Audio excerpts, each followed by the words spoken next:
오늘은 2장을 다 끝내진 않고 상당히 많이 갈 거예요, 2장도. 근데 2장은 여러분 좀 중요해요. 1장은 거의 뭐 공짜로 드셨잖아요. 2장은 조금 아닙니다. 여러분들이 통계하면서 우리가 요번 학기에 배우고 아주 새로운 것 중에 하나가 요번 시간에 여러분한테 소개가 돼요. 그래서 요번 2장은 요번 시간은 여러분들이 특히 좀 집중해서 들으셔야 된다는 겁니다. 아시겠죠? 자, 우선 파일을 좀 꺼낼게요. 파일이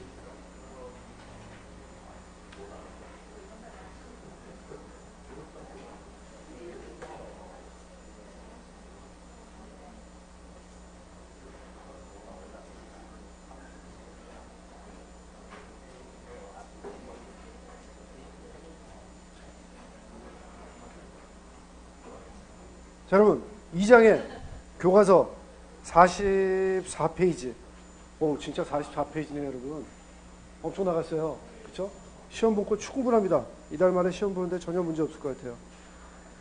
자, 44페이지에 보면은 이변량 자료의 요약 그렇게 돼 있죠? 지난 시간에 여러분 이변량이 아니라 뭐였죠? 지난 시간에 한 얘기?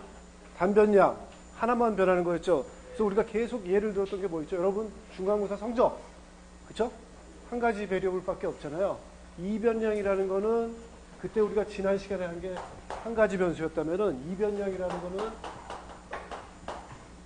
이런 식의 x, y 두 가지 베리어블이 같이 있는 데이터를 얘기하는 거예요. 이게 이변량이다. 영어로는 교과서에 나와 있는 것처럼 위에서 다섯 번째 줄에 bivariate, 그쵸? by 하면 두 개고 variate 하면은 이 뭐 동사, 이 변수 그쪽이 얘기해 주는 거잖아요. 그래서 bivariate 자료다 하는 게 2장의 핵심이고, 또 한 가지 중요한 거는 여러분 뭐냐면은 그 bivariate 자료라는 게 위에서 다섯 번째 줄에 있죠. 그거보다 한 줄만 더 내려가면은 끝에 부분에 이러한 상황에서 가장 중요한 문제점은 보통 두 양이 서로 얼마나 밀접하게 관련되어 있는지 결정하는 것이다. 무슨 얘기냐면은 요 두 가지 베리어블이 있을 때 둘 사이가 얼마나 밀접하게 관계가 있나를 나타내는 배수가 있다는 겁니다. 그거를 배울 거예요. 그게 바로 뭐라고 적혀 있냐면은 그 밑에 보시면은 밑에 줄에 보시면은 상관계수라고 보이죠, 여러분? 상관계수, correlation coefficient, 상관계수라는 거예요. 상관계수라는 거는 요거 두 개가 얼마나 밀접하게 관계가 있는지를, 계수니까 여러분 뭐예요? 숫자라는 얘기죠. 숫자로서 표현을 해준다는 겁니다. 그러니까 뭐 다른 걸 더 안 배우시더라도 이 상관계수라는 건 어떤 얘기를 해주겠어요? 이게 관계가 좋으면은 숫자가 커지고, 관계가 안 좋으면은 숫자가 작아지고, 그런 식의 우리한테 척도를 제공해 준다는 겁니다. 그 다음에 2장에서 제일 마지막으로 중요한 건 뭐냐면은 그 2.1 상관계수구 위에서 네 번째 줄 보시면은 두 변수가 서로 밀접하게 관련되어 있을 때 다른 변수 값이 주어지면 그들 중 하나의 값을 예측하는데 종종 관심이 있다. 이것은 최소 제곱 직선으로 알려진 직선 방정식으로 행해진다 하는 겁니다. 무슨 얘기냐면은 둘 사이에 여러분 관계를 우리가 충분히 다 알아요. 충분히 다 알아서 이제는 어느 정도까지 되냐면은 그 둘 사이의 관계를 우리가 직선식으로 나타낼 수 있을 정도로 된다고요. 예를 들면은 y equal a 플러스 bx 이런 형태의 직선으로서 둘 사이의 관계를 추정할 수 있다면은 이 식을 안다는 얘기는 여러분 뭐예요? 우리가 실험을 더 할 필요가 없다는 얘기죠. x만 알면은 y가 뭐 나올지 안다는 거죠, 여러분. 그래서 우리가 이번 시간에 할 거는 여러분 다시 한번 말씀드리지만 이변량 자료 여러분한테 말씀드리고, 둘 사이에 얼마나 상관관계가 있는지 상관계수 R로 나타내요. 그거 공부할 거고, 그 다음에 두 변수 사이의 관계식을 어떻게 구하나까지 공부를 할 거다 하는 겁니다. 오늘은 다 못할 것 같아요. 이 사실 내용이 좀 많아가지고 다음 시간까지 넘어가는데 이걸 할 거다 하는 겁니다. 여러분 이거 하셨나요? 고등학교 때? 안 했죠? 최소 제곱 직선 안 했죠? 그렇죠? 요게 여러분 새로운 것 중에 하나입니다. 근데 여러분 트러스트 미, 여러분들이 아마도 통계학 배우신 다음에 가장 많이 쓸 것 중에 하나가 바로 이겁니다. 최소 제곱 직선. 무슨 얘기냐면 여러분 실험을 해가지고 x하고 y 뭐 여러 가지 뭐 관계식을 구한 다음에 여러분들이 그거 가지고 그것들의 관계식을 구할 거다 하는 겁니다. 그래가지고 x를 알면은 이제는 y 실험할 필요 없이 이 식에다 대입해서 자료를 얻는 그 최소 제곱 직선을 여러분들이 많이 구하시고 많이 활용을 하실 거다 하는 겁니다. 이거 나중에 이번 시간에 다 배운 다음에 누가 해줘요, 여러분? 컴퓨터 누구? 엑셀에 다 있습니다, 여러분. 엑셀에서 그냥 찍으면은 다 나오는 그런 건데 우리가 이번 학기에 하는 그 주 목적은 뭐냐면 이 원리를 공부하는 거예요, 여러분. 원리. 그래서 그걸 공부한다 하는 겁니다. 자, 그럼 2장 또 다 했네. 오케이. 자, 우선 상관계수. 제일 처음에 할 이변량 자료에서 둘 사이의 상관관계를 나타내는 상관계수. R에 대해서 공부해 봅시다. 2.1 상관계수. 보시면은 교과서에서 뭘 보여주고 있냐면은 우리 쪽 예는 아닌데 여러분 우리 예라고도 할 수 있죠. 용접. 여러분 용접이 되게 중요하죠. 용접 특히 뭐 만들 때 중요해요, 여러분? 조선 배 만들 때 용접이 되게 중요하다 그러죠. 사실은 뭐 거의 용접 산업이라고 했잖아요. 옛날에 우리가 처음에 특별한 기술이 없이 70년대 조선 산업에 뛰어들 수 있었던 게 정주영 할아버지의 그 무모함뿐만 아니라 그 기술의 장벽이 별로 없었어요. 용접만 하면 됐어요. 사실은 철판 가지고 붙이고 해서 배 만드는 처음의 시작은 그렇게 했다는 겁니다. 용접을 하는데 용접을 잘해야 되겠죠, 여러분. 상식적으로 생각해 보셔도 용접이라 하면 두 가지 철판을 서로 붙이는 거잖아요. 이 당연히 붙이는 부분이 여러분 어떻겠어요? 약하죠. 그렇죠. 우리 여러분 뭐 플라스틱 모델 뭐 자동차를 만들어 봐도 그렇고 집을 만들어 봐도 그렇고 판때기가 망가지는 경우는 거의 없죠. 이 접합 부분이 망가진다는 겁니다. 접합 부분이 아무래도 이 벌크가는 성질도 다르고 해가지고 약해진다는 겁니다. 그래서 용접을 잘하는 게 되게 중요하죠. 여러분 기껏 배를 만들어하는데 용접을 잘못해서 글로 물이 숭숭 새버리면은 돈 한 푼도 못 받고 큰일 나죠. 또 용접에 대해서도 고민을 되게 많이 한다는 겁니다. 뭐 주로 금속과 사람들이 하겠죠. 용접을 하는데 사람들이 뭘 생각을 했냐면은 이 탄소 함유량하고 이 질소 함유량 용접을 할 때 그 금속 타이타늄을 쓰는데 그 타이타늄 용접을 하는데 그 타이타늄이 원판이 얼마만큼 탄소가 있냐 얼마만큼 산소가 있냐에 따라 가지고 여기서 보시면 yield strength라고 나오죠. yield strength라는 거는 우리 구조 쪽에서도 많이 해요, 여러분. 항복 강도 해가지고 yield strength라는 건 요 정도 힘을 가하면은 막 뽀개져 버리는 거예요. 망가져 버리는 거. 최대치 견딜 수 있는 최대치예요, 여러분. 그래서 용접판에 탄소 컨텐트를 늘려가면서 그것들이 얼마만큼 견디나 하중을 얼마만큼 견디나 실험을 해봤어요. 그래서 그 데이터는 이렇게 나왔어요, 여러분.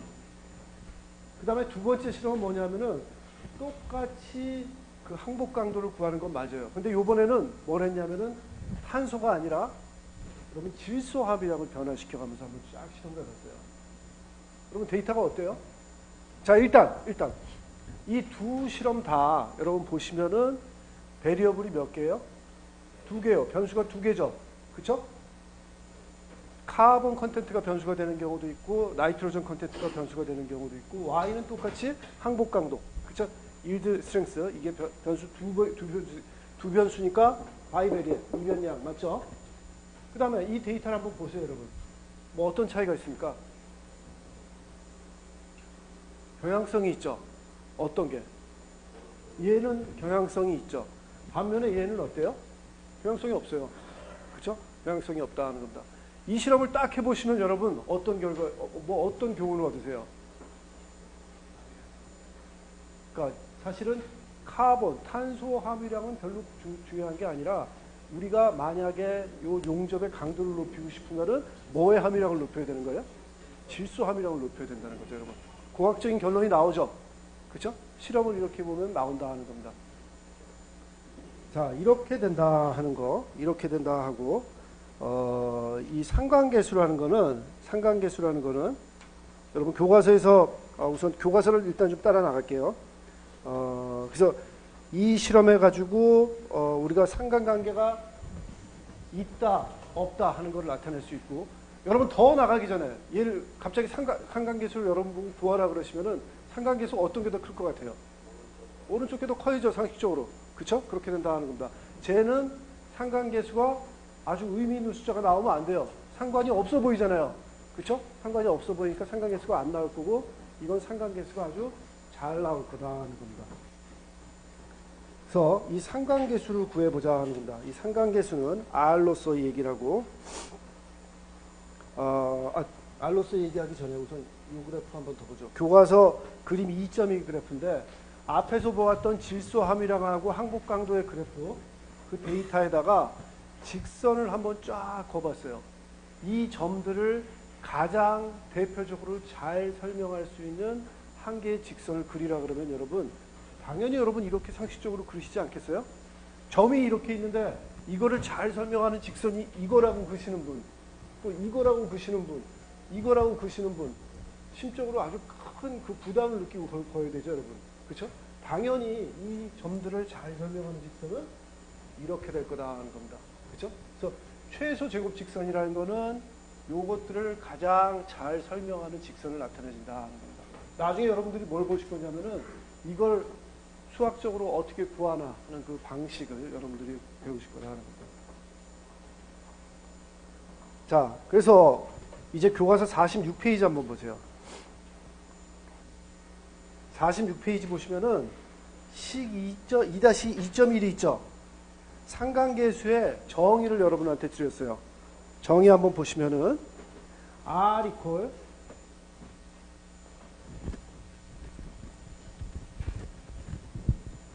제가 여기다 한번 적을게요. 똑같이 R equal 루트 i는 1부터 얼마까지? n까지.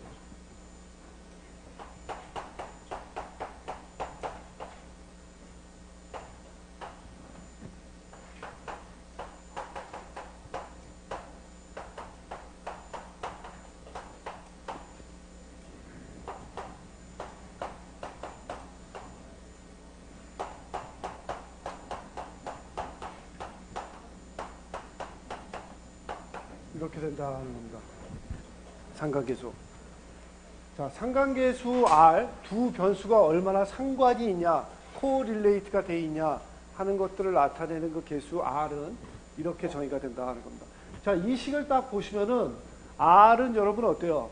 플러스예요, 마이너스예요? 플러스 왜요?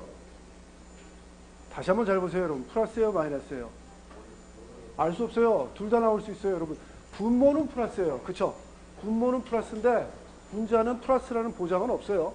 그쵸? 제곱 없잖아요. 두 개 그냥 곱한 거잖아요. 그쵸? 그렇게 된다는 겁니다. 근데 여러분 이런 형태를 우리가 어디서 봤죠? 우리 익숙하지 않아요? 이런 형태? 안 봤다고요? 1장에서 봤어요. 1장에 여러분 1장에 21페이지 한번 보세요. 21페이지 박스 안에 보시면은 표본 분산 구하는 식 있죠? 표본 분산 구하는 식에서 n-1분의 1을 좌변으로 옮긴 형태가 이 형태 아니에요, 여러분? 그쵸? 분산 구할 때 우리가 썼던 그 방식들이죠? 근데 우리가 1장에서는 단변량이기 때문에 x만 했고, 지금은 x에 대해서 했고, y에 대해서 했고, 두 개가 같이 변하는 것에 대해서 했다는 거. 그 차이밖에 없다는 겁니다. 아시겠죠? 자, 그래서 정의는 이렇게 되고, 이 식을 좀 더 자세히 보시면은, 오케이. 분모는 0보다 커요. 분자는 그런데 플러스일 수도 있고 마이너스일 수도 있다 그랬죠, 여러분. 그쵸? 언제 플러스가 될까요? 언제 플러스가 될까요, 여러분? 그럼 요 식의 구조를 한번 잘 보세요. x바가 뭐고 y바가 뭐였죠? 표본, 평균. 표본, 평균. 그쵸? 여러분, 우리 어떻게 얘기를 했어요? 그냥 평균, 그냥 분산. 그렇게 얘기하면 안 돼요, 이제는. 표본 평균, 모평균. 그쵸? 모집단하고 표본하고 다른 거예요. 그쵸? 우리는 모집단의 성질을 파악하기 위해서 샘플을 해가지고 샘플의 평균을 구하고 표본의 평균을 구하고 표본의 분산을 구해가지고 이거를 이용해서 뭐를 추정한다고요? 모집단의 평균하고 분산을 추정하는 거예요, 여러분. 그쵸? 표본하고 모집단의 성질하고 표본의 성질은 여러분 분명히 구분하셔야 된다는 겁니다. 자, 표본 평균 이렇게 나타냈지만 모평균은 여러분 어떻게 뭘로 쓴다 그랬죠? 뮤 생각나세요, 여러분? 뮤. 그쵸? 뮤라 그랬죠? 다시 한번 말씀드리면 X바 가지고 뮤, 그 다음에 S 가지고 그 다음에 시그마. 그쵸? 이런 식으로 된다 그랬죠? X바라는 거는 표본 평균인데 1 오브 뮤 햇. 생각나세요? 햇. 요거 모자는 뭐라 그랬어요? 추정값이라 그랬죠. 추정값. 뮤를 추정하는 것 중에 X바는 한 가지일 뿐이다 하는 겁니다, 여러분. 그쵸? 아니, 뭐 내가 성격이 나빠가지고 모평균을 그냥 그 표본 평균 가지고 추정 안 하고 가장 작은 자료값 가지고 추정한다 그래서 누가 뭐라 그러겠어요? 아무 얘기 안 해요, 여러분. 나보고 추정하라 그러죠. 단지 나중에 뭐라 그럴까요, 여러분? 틀렸다 그러겠죠, 뭐. 그쵸? 틀렸다 그러지. 내가 뭐 어떻게 추정해도 무슨 상관이에요. 그쵸? 여러 가지 방식 중에 하나일 뿐이다. 근데 우리가 알고 있는 가장 리즈너블한 방법이죠. 뮤를 추정하는. 그래서 요 햇값 기억하셔야 됩니다. 자, 그래서 요거 지우고. 자, 요 형태를 한번 잘 보세요, 여러분. 언제 플러스가 돼요? X가 X바, 표본 평균보다 클 때, 요건 어떤 값 같아요? 양의 값 같겠죠? X가 X바보다 크고, 클 때, Y도 Y바보다 크다면은, 이거는 무슨 값 가질까요? 양의 값 같겠죠? 그쵸? 반대로, XI가 X바보다 작다면은, 이건 어떤 값 가져요? 마이너스 값 같겠죠? 그때 또 yi가 y바보다 작다면은 둘 다 마이너스니까 양의 값을 갖겠죠? 그쵸? 자, 그렇다면 언제 마이너스 값을 가질 거예요? 자, 플러스 값 가질 때는 여러분들이 이제 단서를 얻었어요. x가 커질 때 y도 같이 커지고 x가 작아질 때 y도 같이 작아지면은 분자가 플러스 값이다. 그쵸? 그건 무슨 얘기냐면 r이 플러스 값을 가질 거다 하는 겁니다. 언제 마이너스 값을 가질까요? 반대일 때. 그쵸? xi가 x바보다 큰데 y는 y바보다 작아요. 그쵸? 그러면은 마이너스 값 같겠죠. 반대로 이거는 또 작은데 이게 또 y바보다 크면은 여러분 또 그 마이너스 값 갖는 거죠. 그쵸? 자, 이걸 보면은 무슨 얘기예요? r이라는 거는 상관계수라는 거는 일단 상관이 잘 돼 있다면은 값이 클 거고 상관이 잘 안 돼 있다면 값이 작을 거다. 여러분들 동의하셨죠? 그 다음에 플러스 마이너스를 다 가질 수 있는데 플러스는 언제 플러스다? x하고 y가 같이 움직일 때. x가 커질 때 y도 커지고 x가 작아질 때 y도 작아지면은 여러분 그때는 플러스 값을 가질 거고 x가 커지는데 y는 작아지고 x가 작아지는데 y가 커져 버리면은 마이너스 값을 가질 거다 하는 겁니다. 그렇죠? 반대 방향을 가면은. 아시겠죠? 자, 그런 성질을 가지고 있는 게 보여진다 하는 거고. 그 다음에 식 2.2 한번 보세요. 식 2.2 보시면은 여기서 여러분 분자에 식 2.2가 식 2.1을 좀 더 쉽게 계산하는 방법이라고 적혀 있죠? 그쵸? 여러분들 이거 손으로 한번 해보세요. 다 이렇게 나와요. 근데 여러분 요거 하나 고치세요. 식 2.2에서 분자에서 어떻게 적혀 있냐면은 i는 1부터 n까지 xi, yi 마이너스 뭐라고 적혀 있냐면은 n x가 y가 이렇게 바꾸세요, 여러분. 여러분 x, y 곱해가지고 쫙 한꺼번에 평균을 했죠? 그게 아니라 x바 곱하기 y바예요. 이렇게 바꾸세요, 이렇게. 그 여러분 교과서에서 어떻게 하셔야 돼요? x, y 위에 있는 직선을 하나로 놓는 게 아니라 중간을 자르셔야죠. 잘라주셔야 된다는 겁니다. 아시겠죠? 잘라주십시오. 오케이? 그래서 간단히 하면은 이렇게 계산이 된다는 겁니다.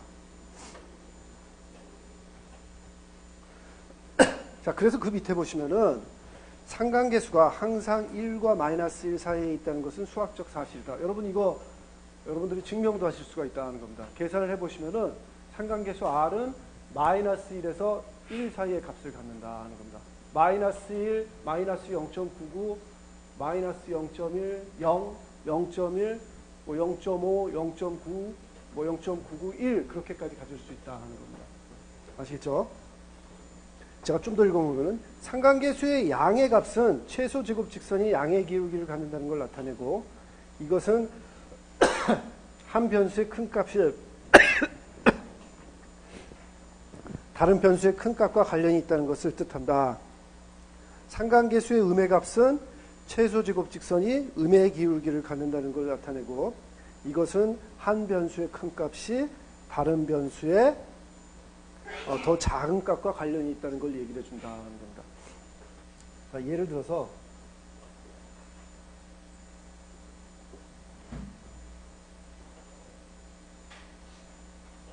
여러분 이 아까 우리 질소 함유량하고 항복 강도 그래프에서 지금 이 최소 제곱 직선은 여러분 기울기가 뭐예요? 양이에요? 음이에요? 양이죠. 이렇게 양을 나타낸다는 것은 무슨 얘기냐면 상관계수가 양이라는 거죠. 그렇죠? 여러분 맞죠? x가 작아질 때 y도 작아졌죠. x가 커질 때 y도 커졌죠. 양의 상관관계를 나타낸다는 겁니다. 반면에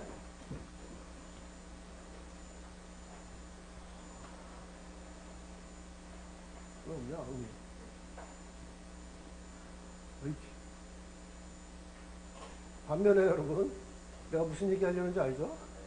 반면에 여러분 데이터가 막 이렇게 돼 있다 하면은 직선이 이런 식으로 피팅이 될 거 아니에요. 그 경우에는 상관계수가 음이죠. x가 작아질 때 y는 커졌고 x가 커질 때 y는 작아졌잖아요. 음이다 하는 겁니다.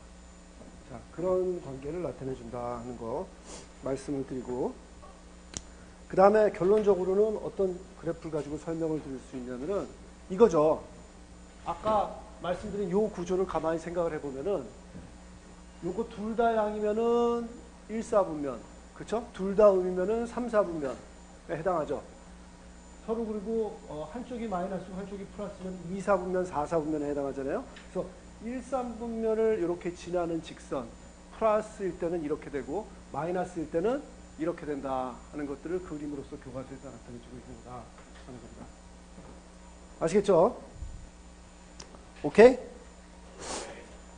자, 근데 상관계수라는 거는 여러분 좀 더 자세히 설명드리면 뭐냐면은 사실은 제가 그 얘기를 했어요, 여러분. 두 변수 사이의 상관만 얘기했죠. 사실은 엄밀하게 얘기하면 뭐냐면은 선형 상관이에요, 여러분. 선형이라고 하면은 무슨 얘기죠? 직선만을 나타내는 거예요. 직선 관계의 상관계수를 나타내는 게 바로 R이다 하는 겁니다. 예를 들어서 이럴 수가 있다는 거죠. 여러분 이런 형태. 자, 이런 형태 보시면 X하고 Y 사이에 둘 사이의 상관관계는 어때요, 여러분? 서로 관계가 있어요, 없어요? 있죠. 아니, 선형 말고 그냥 상관. 우리가 일반적인 언어로서의 상관이라고 하면은 상관관계 있어요, 없어요? 그쵸? Y를 Y 콜 무슨 X 형태의 함수꼴로 딱 나타낼 수 있죠. 무슨 선이에요, 이거? 포물선. 그쵸? 여러분 딱 우리가 배웠던 거 물리 시간에 그거잖아요. 그 포물선. 그냥 2차 함수고 3차 함수고 딱 이렇게 피팅이 되잖아요. 그쵸? 2차 함수로. 그러면 사실은 엄청나게 둘이 상관관계가 있는 거죠. X하고 Y 사이에. 그런데 그 상관관계는 우리가 방금 배운 요 R을 대입하면은 좋은 값 안 나와요, 여러분. 좋은 값 안 나온다는 겁니다. 우리가 지금 우리를 어떻게 제한하고 있냐면 우리가 얘기하는 R이라고 하는 거는 우리가 지금 배울 R이라는 거는 선형 관계에만 해당이 된다는 겁니다. 곡선 관계에는 해당 안 돼요. 오케이? 선형 상관계수다 하는 거 여러분들이 알고 계셔야 된다는 겁니다.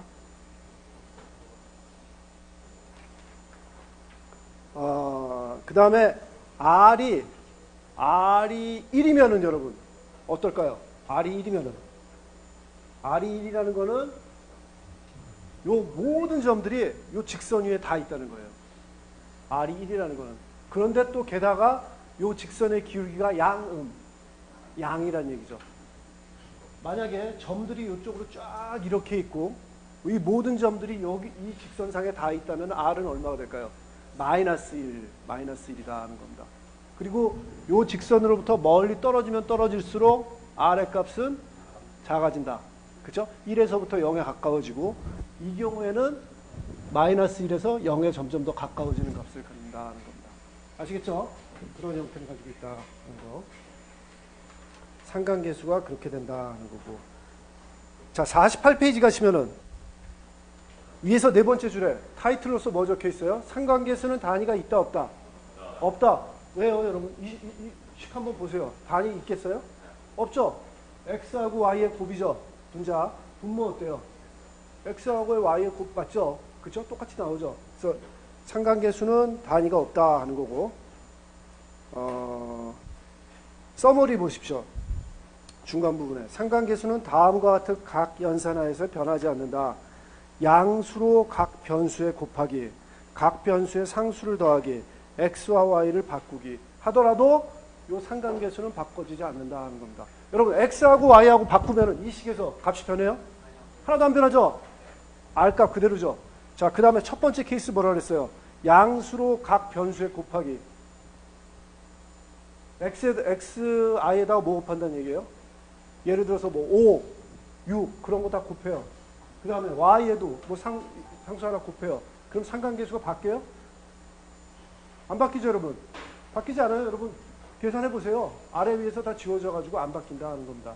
또 하나, x에다가 뭐 7을 더한다거나 또 y에다가 뭐 8을 더한다거나 그런다 그래서 상관계수가 바뀌어요?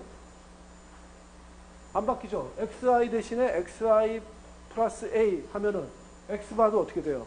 플러스 a 되죠. 다 똑같이 다 지워져 버려요, 여러분. 그래서 뭐를 양수를 곱하거나 뭐를 더하거나 아니면 x, y 바꿔도 상관계수는 안 바뀐다 하는 겁니다. 괜찮죠? 다행이죠. 자, 예로서 이거 한번 보세요. 그 바로 밑에 보시면은 그림 2.4는 미국 여러 도시에 대한 4월과 10월의 평균 온도를 도시한 것을 나타낸다. 온도가 섭씨 또는 화씨로 측정되는 것에 관계없이 상관계수는 같다. 왜요? 여러분 이 그래프 얘기해 주는 거예요.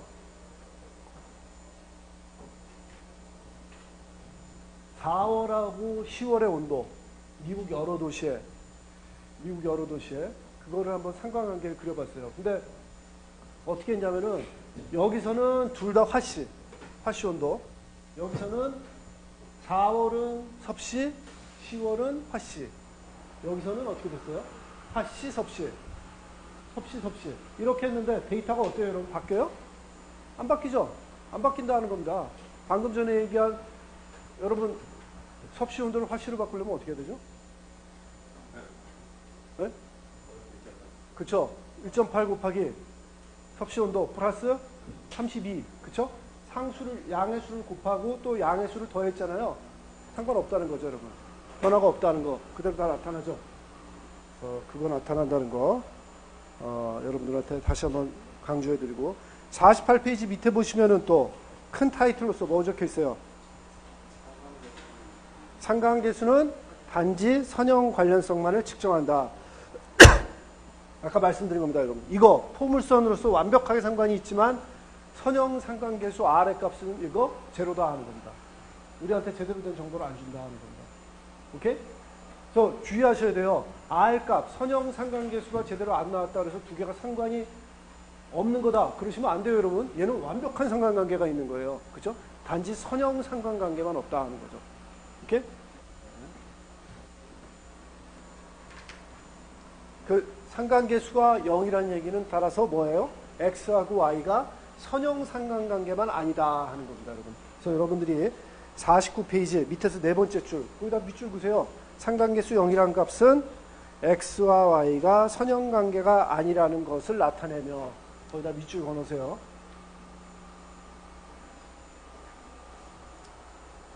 자, 그 다음에 50페이지 넘어가면은 이상점 얘기가 있어요, 여러분. 이상점. 우리 이상점 얘기했었죠, 지난 시간에도. 여기서 보시면은 뭐가 이상점이에요? 여기서? 예. 이런 애들. 그쵸? 이런 애들, 뭐 혼자 통 튀잖아요, 여러분. 그쵸? 저런 애들을 어떻게 할 것이냐 하는 거죠. 이상점인 경우에는 여러분 만약에 저거 하나 때문에 다른 자료를 설명하는데 심각하게 왜곡시킨다면은 적절히 버려야죠, 여러분. 판단을 해야 된다 하는 겁니다. 적절히 판단을 해야 된다 하는 겁니다. 그래서 보통 우리가 실험을 하고 그런 유혹에 많이 빠져요. 실험을 했는데 아주 다른 것들은 포인트가 너무 잘 나왔어요. 예상한 대로. 근데 한 놈만 이렇게 나왔으면 뭐 아무 생각 없이 버리죠. 버리는데 실험을 한 8개 했는데 5개는 이렇게 나오고 한 3개가 이렇게 나왔으면 조금 고민이 되죠, 여러분. 심정 같아서는 3개가 이상점이고 5개만 제대로 된 데이터라고 얘기하고 싶은데 좀 찔리죠. 그렇죠, 여러분? 8번 찔렀는데 거의 반 경우가 이상점이라는 거는 좀 논리적으로 설득력이 부족하죠. 그렇죠? 그 경우에는 그냥 눈 딱 감으시고 실험 다시 하셔야 돼요. 괜히 그거 가지고 교수한테 찾아와가지고 이게 엄청난 지금 결과를 가져왔다고 막 노벨상 달라고 그러봤자 안 준다 하는 겁니다, 여러분. 여러분들이 판단을 잘 하셔야 된다. 이상점을 너무 많은 것들을 이상하게 보시는 거는 여러분이 이상한 거예요. 그러면 안 돼요, 여러분. 그렇죠? 이상점 버리긴 버리지만 너무 그렇게 해서는 안 된다 하는 겁니다. 자, 그 다음에 상관관계 한 가지 우리가 좀 실수할 수 있는 예를 한번 생각해 봅시다.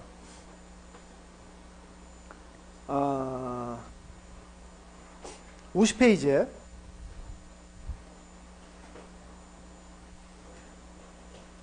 제가 한번 읽어볼게요. 상관관계는 인과관계가 아니라 어린이에 대해서 어휘의 크기는 신발 크기와 강하게 상관이 되어 있다. 무슨 얘기냐면은 여러분 어린애들은 사실은 그 키가 자기가 얼마만큼 성장했냐를 정확히 나타내는 지표잖아요. 그래서 예를 들어서 한 2살 때부터 한 10살 때까지 애들을 막 이렇게 막 모아가지고 그 애 키하고 그 애가 어휘력이 얼마나 있나, 단어를 얼마나 알고 있나를 한번은 상관관계를 그려보면 여러분 어떻게 될 것 같아요? 아마도 양의 상관관계, 음의 상관관계. 양의 상관관계겠죠. 그쵸? 애가 제가 신발 크기라고 했어요? 키라고 했어요? 키라고 했어요. 바꾸고 있습니다. 신발 크기. 신발 크기도 뭐 맞죠? 마찬가지잖아요. 신발 크기하고 어휘력하고 이렇게 그리면은 이런 그래프 나올 거예요, 여러분. 그렇죠? 근데 그 결과를 딱 보고 여러분 그렇게 결론 내리시면 안 돼요. 신발 크기하고 발 사이즈하고 어휘력하고는 아주 밀접한 관계가 있다. 그런 결론은 좀 아니죠, 여러분. 그게 밀접한 관계가 있는 건 아니죠. 사실은 뭐가 더 밀접한 관계가 있는 거예요? 나이죠, 나이. 그쵸? 발 사이즈하고 어휘력을 나타내는 건 사실은 나이에 이렇게 디펜던트한 베리어블들인데 나이라는 걸 숨고 그 결과만 가지고 이렇게 상관관계가 있다면은 이상한 결과가 나올 수 있는 거죠. 공부 안 시키고 여러분 어머니 아버지가 발만 계속 느리는 거예요, 여러분. 단어 많이 외우시라고. 그럼 차라리 편하겠다. 영어 단어 그렇게 해서 많이 외울 수 있다는 여러분. 그쵸? 그렇게 생길 수도 있다는 거죠. 그게 아니라는 거죠. 그쵸? 당연히 나이가 들면서 어휘력도 커지고 발도 커지게 된 거, 그렇게 된 거다 하는 겁니다. 때때로 우리가 잘못된 결론을 내릴 수가 있다 하는 거죠. 상관관계에서. 그렇죠? 이런 걸 조심해야 된다 하는 거고. 그런 것들을 피하려면 실험 설계를 잘해야 된다. 우리가 실험을 잘해야 된다 하는 거죠. 그 실험 설계 잘하는 거는 우리가 뒤에 가서 배울 거고. 이그젠플 2.1 한번 봅시다. 이런 관계를 다시 한번 나타내주고 있어요. 환경학자는 어떤 화학물질이 피부 속으로 들어가는 흡수율을 연구하는 중이다. 그 학자는 다른 양의 화학물질을 피부의 다른 부분에 놓고 피부를 시간의 변화에 따라 화학물질과 접촉하도록 하였다. 그리고 피부의 각 부분에 흡수되는 화학물질의 양을 측정하여 다음 표에 나타난 결과를 얻었다. 여러분 보세요. 그 밑에 나온 표를 보시면은 용량이 어떻게 돼요? 여러분 이런 거 하는 거예요. 그러니까 몸에 안 좋을 것 같은 약품이 있는데 이 실험을 해보자는 거죠. 요즘은 그런 실험 해요, 못해요? 못해요, 여러분. 개인적으로 하세요. 동생한테나 시켜야지. 여러분 그 사람 대놓고 하면 큰일 나요, 여러분. 이거는 예를 들어서 나쁠 수도 있는 그런 약품을 한 0.05mm, 그 다음에 2mm, 5mm 그렇게 용량을 세 단계로 변화시키고 데이터를 보세요, 여러분. 그 다음에 시간은 어떻게 했어요? 0.05mm인 경우에는 2시간, 그 다음에 2mm인 경우에는 10시간, 5mm인 경우에 24시간 동안 접촉을 시켰어요. 피부에. 다른 부분에. 뭐 여기도 하고 여기도 하고 뭐 여기도 하고 뭐 해가지고 접촉을 시킨 다음에 그 접촉시킨 약품의 몇 퍼센트나 실제로 피부 안으로 흡수가 된다. 그거를 재봤다는 거죠, 여러분. 재봤더니 그 결과가 어떻게 나오냐면은 이렇게 나오더라. 그럼 결과가 어떻게 나온 거예요? Y축은 흡수율. 거기 나와 있는 표죠. 그 다음에 보시면은 지금 데이터를, 실험을 어떻게 했냐면은 두 가지 X 베리어블로 보여요, 사실은. 양하고 접촉 시간. 그쵸? 첫 번째, 양 가지고 그래프를 그려보니까 이렇게 되더라. 오케이? 그 다음에 시간 가지고 접촉 그 결과를 그려보니까 이렇게 되더라 하는 겁니다. 자, 이 결과만 딱 보면 여러분 어떤 결론을 내리게 돼요? 흡수율에, 이 약품의 피부, 사람 인체의 흡수율에는 뭐가 관계가 있다는 거예요? 뭐가 영향을 준다는 거예요? 양과 시간이 둘 다 영향을 준다. 그렇게 결론을 내리고 싶어지죠. 그죠? 근데 그게 아닐 수도 있다는 거죠, 여러분. 그게 아닐 수 있다는 거죠. 왜냐하면은 이 경우에는 실험 디자인을 약간 잘못했어요. 뭘 잘못했어요, 여러분? 이 양하고 시간하고 여러분 어떻게 했어요? 똑같이 변하게 했어요.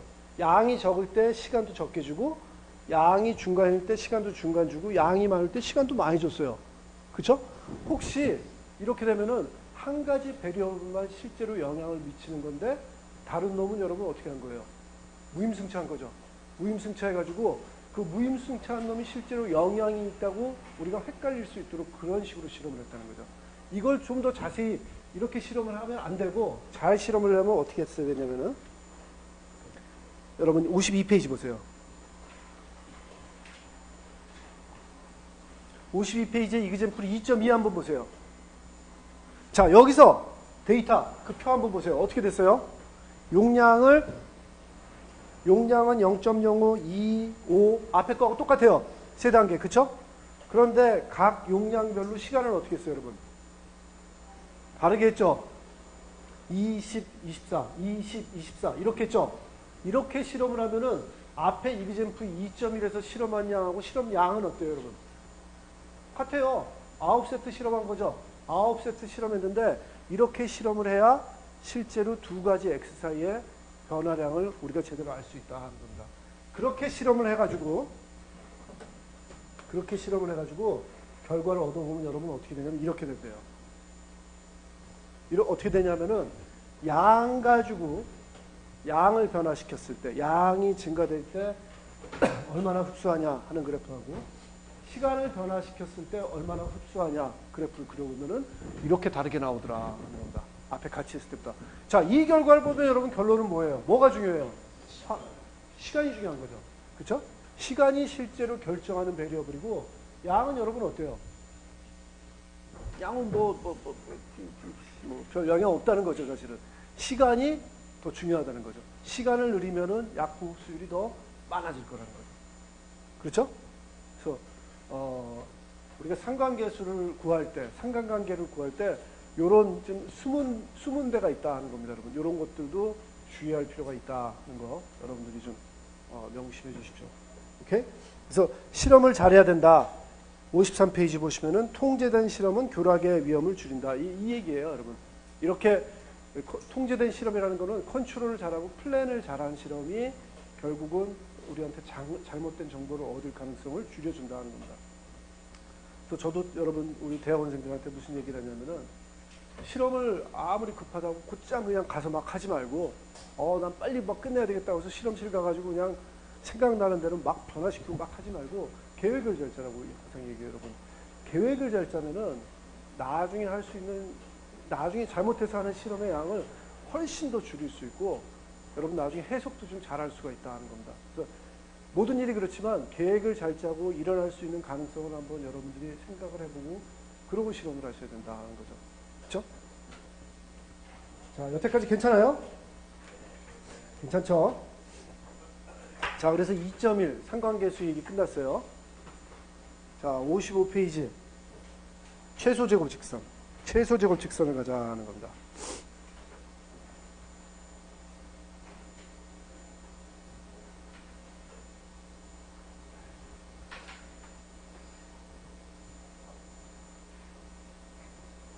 자, 최소 제곱 직선. 두 변수가 직선 관계일 때 산점도는 최소 제곱 직선으로 알려진 선 주위에 밀집되려는 경향이 있다. 2절에서 아까 그 최소 제곱 직선 여러분 이거죠. 이 점들을 가장 잘 설명하는 직선. 그쵸? 여러분 잘 설명하는 직선이니까 당연히 이쯤 그리겠죠? 이걸 이렇게 그리면은 성격 이상한 거라 그랬죠, 여러분? 그렇게 그리고 싶지 않죠? 이걸 통과하고 가능한 한 이거를 그렸을 때, 여러분, 제가 여러분들한테 이렇게 그리는 게 가장 그 논리적이고 여러분들이 심정적으로 제일 와닿지 않냐 하는 그 뒤에는, 배경에는 여러분들이 어떻게 결정하기를 내가 기대했던 거예요. 여러분 어떤 근거에서 선을 여기다 줬어요? 여기다 안 주고? 왜요? 여러분, 만약에 이 분포를 설명할 수 있는 직선을 이거라고 그렸다면은 이 직선하고 어떤 차이가 있어요, 지금? 여러분, 여러분들이 관찰하기에 뭐가 달라요? 직선은 같아요. 기울기도 같다고 한번 생각해 봅시다. 예를 들어서 이 직선하고 이 직선하고 점으로부터 여러분 어때요? 거리가 멀죠. 그렇죠? 점으로부터 거리가 멀다는 거는 그만큼 점으로부터 떨어져 있다는 거죠. 점을 그렇게 잘 설명하는 게 아니죠. 그래서 여러분들이 상식적으로, 심정적으로 여러분들이 어떻게 하셨냐면은 가능한 한 요 뭉퉁거려 있는데 요 중앙 쪽으로 쫙 그리셨을 거예요. 그릴 거라고요, 여러분. 아마 뭐 여러분 초등학생 보고 그리라고 해도 아마 그렇게 그릴 거예요. 그 근거는 심적으로 뭐 어떤 근거가 있냐면은 요 점으로부터의 거리가 작다는 거죠. 아주 제일 작은 그런 그 직선을 여러분 찾으려고 우리가 노력을 한다는 거죠. 아시겠죠? 그죠? 그래서 사실 여기서 힌트가 다 있어요. 무슨 힌트가 있냐면은 예를 들어서 한 개의 점 x, i, y, i를 한번 생각해 봅시다. 그때 요 점을 생각한다면 요건 관찰점이죠. 요거의 x 좌표는 요거죠. xi. yi는 요게 yi죠. 그렇죠? 자, 이때 우리가 요 최소 제곱 직선, 이거를 가장 잘 설명하는 직선을 그리는 근거는 뭐냐면은 요 주어진 xi에 대해서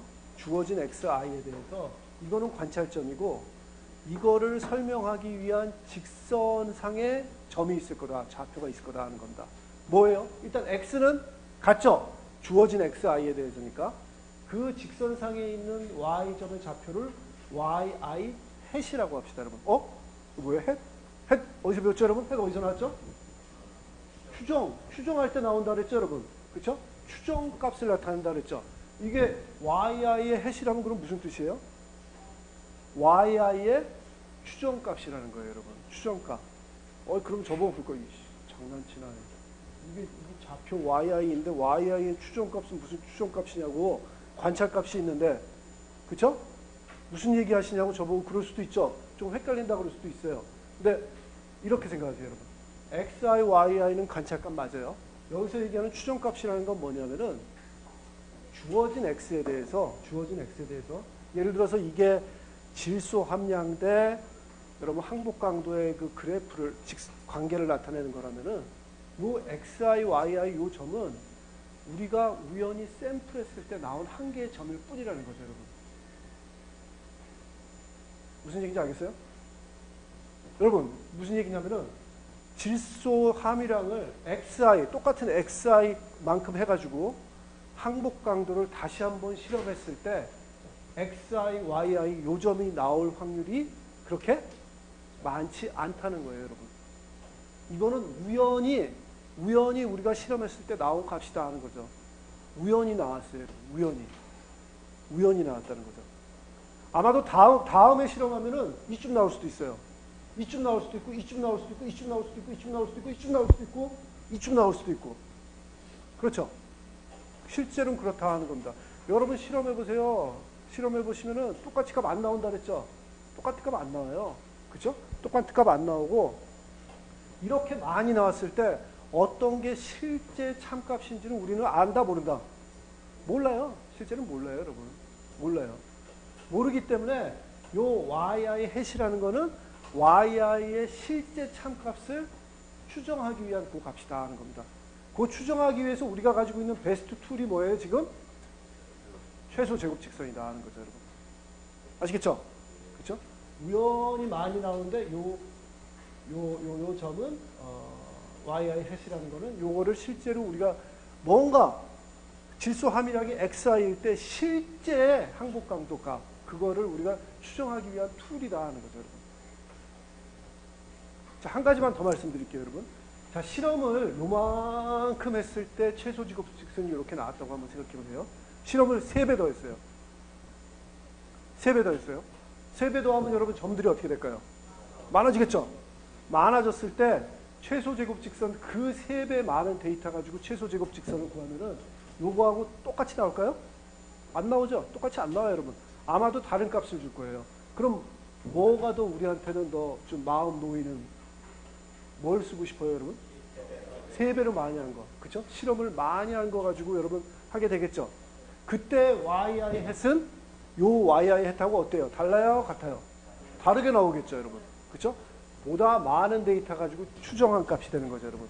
자, 그런 식으로 요 yi hat이라는 거는 우리가 가지고 있는 데이터를 근거해 가지고 추정하기 위한 추정 값이다 하는 겁니다. yi 값을. 그렇기 때문에 요 hat을 썼다. 이거 이해해 주시면 된다 하는 겁니다. 자, 옆으로 갔어요. 다시 돌아올게요. 다시 돌아와요. 다시 돌아와서 뭐라 그랬냐면은 여러분들이 뭐라 그랬냐면은 요 직선이 최소 제곱 직선이 가능하면은 요 점들을 가장 잘 설명하길 기대한다 그랬잖아요. 가장 가까이 있길 기대한다 그랬잖아요. 거리가 짧았으면 좋겠다 그랬잖아요. 그쵸? 그 거리를 뭘로써 나타내냐면 요 EI라는 걸로 한번 나타내 봅시다. EI라는 거는 뭐예요? 요 XI, YI 요 좌표에서 XI, YI hat 요만큼의 거리예요. 뭐예요? 요 두 개의 X 좌표는 어때요? 같아요, 달라요? 같죠? 그럼 Y 좌표의 차이죠. 그쵸? yi-yi hat 요 차이. 그쵸? 그 차이가 작으면 작을수록 사실은 어떻다는 얘기냐면은 요 직선이 이 데이터를 가장 잘 설명한다는 거죠. 근데 문제가 있어요. 어떤 문제가 있냐면은 이런 차이를 요 놈은 요렇게 구하지만 요렇게는 어떻게 돼요, 여러분? 올라가죠. 요 놈은 또 올라가죠. 요 놈은 또 내려가죠. 요 놈은 제로네. 그죠? 이렇게 되다 보니까 요 놈은 플러스인데 요런 놈은 구해보면 어떻게 돼요? 마이너스가 되겠죠. 그래서 차이를 그냥 서로 다 더해버리면 여러분 어떻게 돼요? 우리가 제대로 정보를 얻어요? 못 얻죠? 마치 뭐하고 같아요, 여러분? 우리 분산 구할 때 여러분 평균으로부터의 얼마만큼 떨어져 있나 거리를 그 정보를 얻기 위해서 어떻게 해요? 차이에다가 제곱하고 합을 구하죠. 마찬가지예요. 이것도 이렇게 하셔야 돼요. 요 차이에다가 차이를 제곱해요. 무조건. 제곱해서 다 더해요. 다 더해서 그걸 합을 가장 최소로 하는 그런 직선이 요 데이터를 가장 잘 설명하는 직선이다 하는 겁니다. 그러고 보니까 이 직선 이름이 뭐였어요, 여러분? 최소 제곱. 제곱합을 가장 최소로 하는 그 직선이 바로 요 최소 제곱 직선이다 하는 겁니다. 아시겠죠? 사실은 지금은 직선만 하는데 최소 제곱은 여러분 곡선에도 할 수 있어요. 곡선에도 해도 되죠? 상관관계랑 헷갈리지 마세요. 상관관계 말고 예를 들어서 데이터가 막 이렇게 되는데 이거를 가장 잘 설명하는 직선을 구하기 위해서 뭐 이렇게 피팅할 수 있죠. 뭐 5차 함수, 6차 함수 하면 되잖아요. 해가지고 그 개수들을 또 이런 최소 제곱 원칙에 의해서 또 구할 수도 있다는 겁니다. 아시겠죠? 그런 것도 여러분 다 할 수 있어요, 여러분. C로 프로그램 할 필요도 없어요. 엑셀에서 다 가능해요. 그런 것도. 엑셀 너무 잘 만들었어. 그쵸? 내가 왜 엑셀을 선전하고 있지? 엑셀에 그러면 뭐 필적할 만한 소프트웨어 뭐 있죠? 우리 쓰는 거? 스프레드시트 옛날에 다른 거 좀 썼는데 요즘 안 쓰는 것 같은데? 뭐 쓰는 거 있으세요, 여러분? 그런 스프레드시트 프로그램? 없죠? 그러네. 엑셀이 다 잡아먹은 것 같아요, 지금. 자, 그렇게 된다 하는 겁니다. 자, 최소 제곱 직선 거의 다 했다. 자, 그래서 최소 제곱 직선을 구하는 방법은 어떻게 구해지냐면은 교과서 56페이지에 쫙 나와 있습니다. 56페이지에 보면은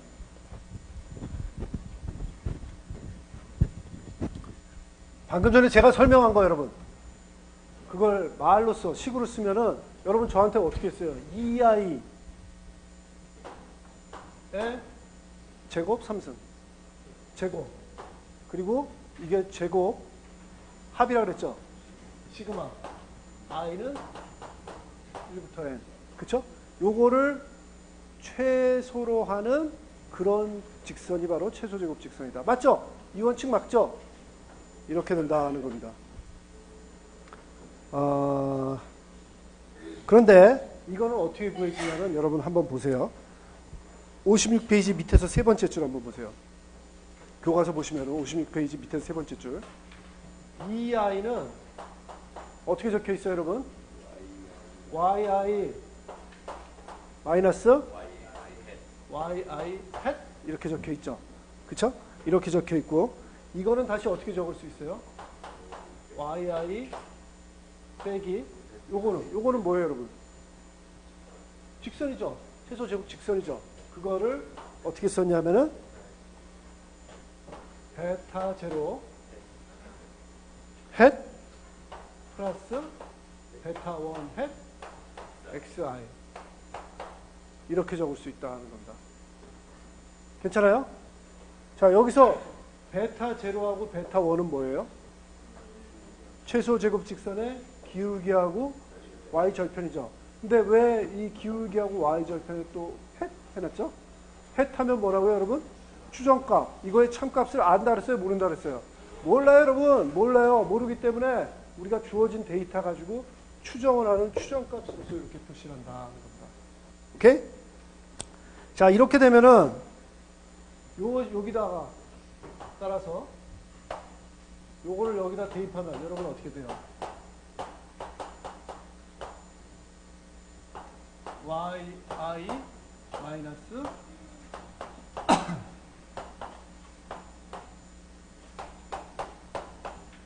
이렇게 된다는 겁니다. 자, 이거를 S라고 한다면 이 식을 이거를 최소로 하는 미니마이즈하는 뭘 구하면 되는 거예요? 최소 제곱 직선을 구한다는 거는 여러분 직선을 구한다는 건 뭐하고 뭘 구한다는 거죠? 우리가 기울기하고 절편을 구하면 되는 거죠. 따라서 뭐하고 뭐 구하면 되는 거예요? 베타 제로 햇하고 베타 원 햇의 값을 구하면 되는 거죠. 자, 요거를 최소로 하는 베타 제로 햇하고 베타 원 햇을 구하려면 어떻게 해야 돼요? 어떻게 할까요, 여러분? 미분해야죠. 그쵸? 어떻게 미분하면 될까요? 그쵸? 다 해야죠. 요 S를 뭐에 관해서 미분 한번? 뭐에 관해서? 뭐에 관해서? 베타 제로 햇에 관해서 미분 한번 하시고 이퀄 뭐라고 나와야 돼요? 제로. 그쵸? 또 베타 원 햇에 관해서 미분하시고 이퀄 제로. 그러면 두 가지씩이 나오죠? 두 식이 나오고 여러분 모르는 변수가 베타 제로 햇, 베타 원 햇이니까 구할 수 있다 없다? 구할 수 있다. 그리고 여러분 요 미분의 형태 보세요. 그렇게까지 어려운 미분이에요? 아니죠? 이거를 우선 베타 제로 햇으로 한번 미분 한번 해보세요. 어떻게 돼요?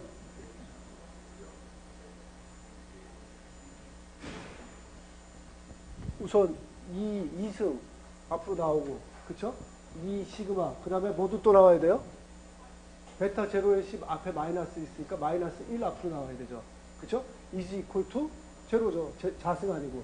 그렇게 되는 거 맞죠? 베타 원 햇에 대해서 미분해 보세요. 어떻게 돼요? 마찬가지죠. 요 2승의 2가 앞으로 상수로 나오고 그 다음에 마이너스 뭐가 나와야 돼요?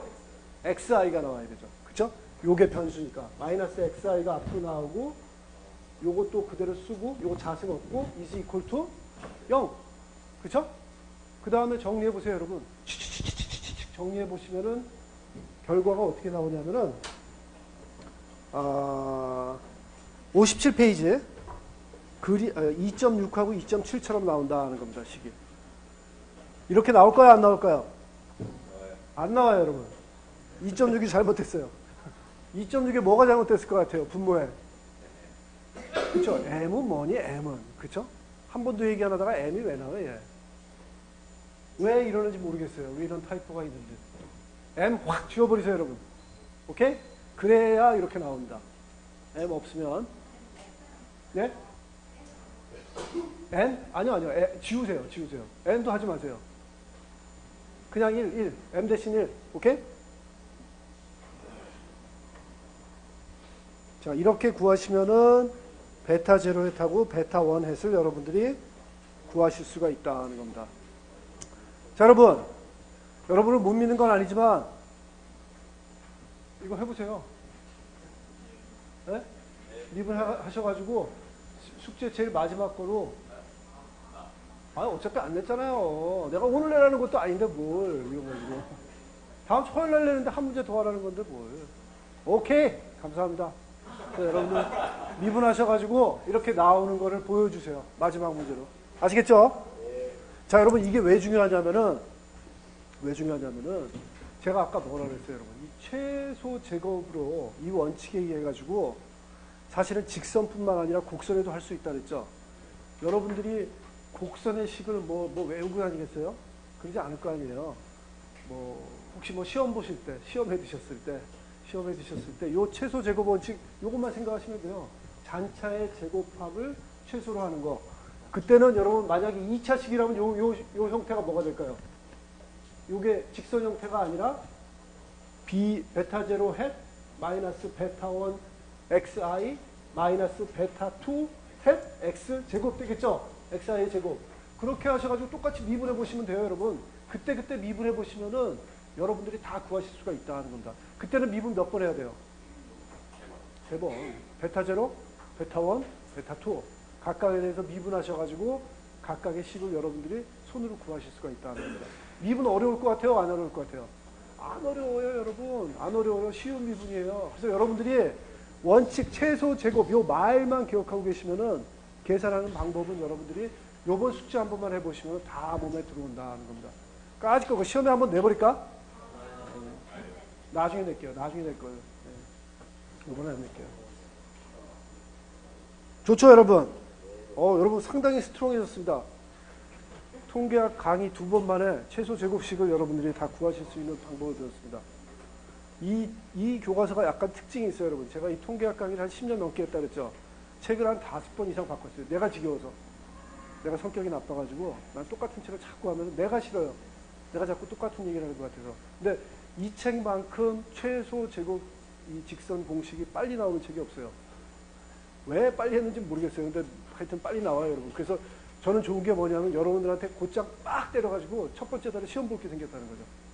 안 그랬으면 여러분 고등학교 때 한 거 가지고 첫 번째 달 시험을 봐야 되는데 이 재수학원도 아니고 그럴 필요는 없잖아요, 여러분. 그쵸? 새로운 거 가지고 해야지. 좋다. 예. 자, 그 다음에 계산 공식 그 57페이지에 나와 있는 계산 공식 이거는 여러분들 하실 수 있죠? 이렇게 되는 거 여러분들 다 볼 수 있으려고 믿고 우리 이그젠플 2.3 한번 볼까요?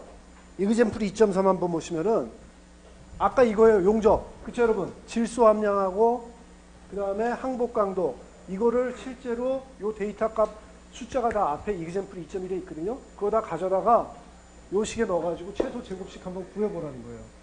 구하면 되죠? 여러분 풀이 한번 봅시다. 솔루션. 기울기는 베타 1 햇이며 절편은 베타 제로 햇이다. 표 2.1로부터 다음을 계산한다. x반은 얼마 나오고 y반은 얼마 나오고 위에 나온 xi-x바 제곱 시그마한 건 얼마 나오고 다 이렇게 구하신 다음에 58페이지 넘어가시면은 베타 1 햇하고 베타 제로 햇을 무슨 식 쓴 거예요? 식 2.6, 2.7 거기 있는 식 그대로 넣은 거죠? 여러분 확인해 보세요. 베타 1 햇을 구할 때 분모에 0.100203 나왔는데 앞에서 보시면 0.100203은 뭐예요? 시그마 xi-x바 제곱 맞죠? 여러분 m 없죠? n도 없죠? 그대로 나오는 겁니다. 그대로 나오고 xi 마이너스 x바 yi-x y바 한 게 또 앞에서 구한 게 3.322 그렇게 나온 거에다가 다 넣으니까 하여튼 이렇게 된다는 거 보이죠? 오케이? 그래서 이 직선의 식이 주어진 데이터 값에 의해 가지고 어떻게 된다고요? y 이퀄 53.197 플러스 331.62x. 와우! 구했어요, 여러분.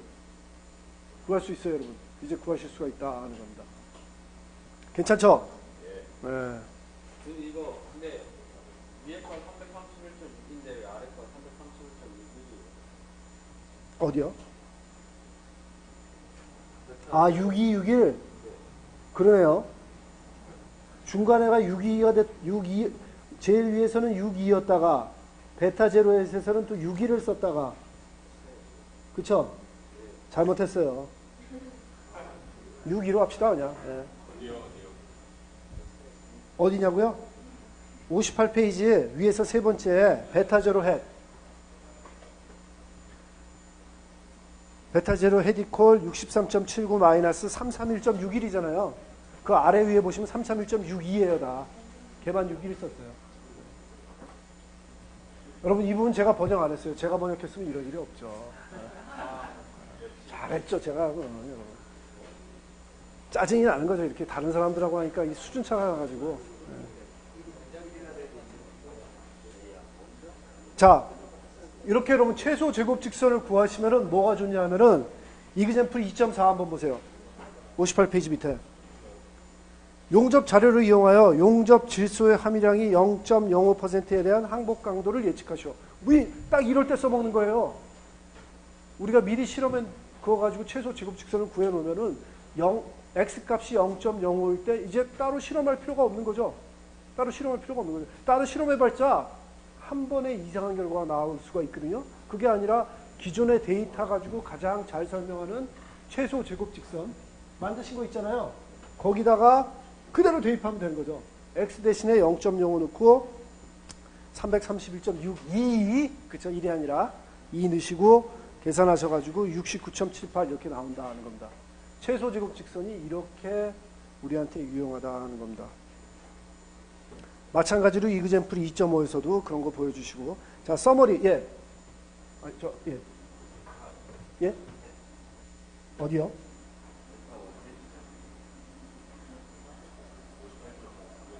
(58쪽의) 두 번째 줄. 예, 예.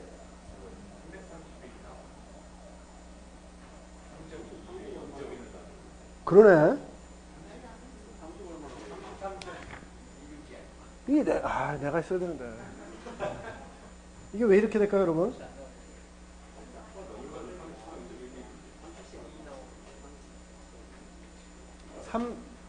여러분, 이 데이터를 보면은 얼마가 돼야 될까요? 0.1일 때 한 60 나와야 되는 거죠? 0.0일 때. 그러면 30이면은 돼요? 300이어야 돼요? 뭐, 300여야 될 것 같은데? 그쵸? 이거 보면은. 이거 여러분들이 한번 체크해 보세요. 저도 체크해 볼게요. 예. 우리 체크해 가지고 다음 시간에 시작하기 전에 한번 얘기해 봅시다.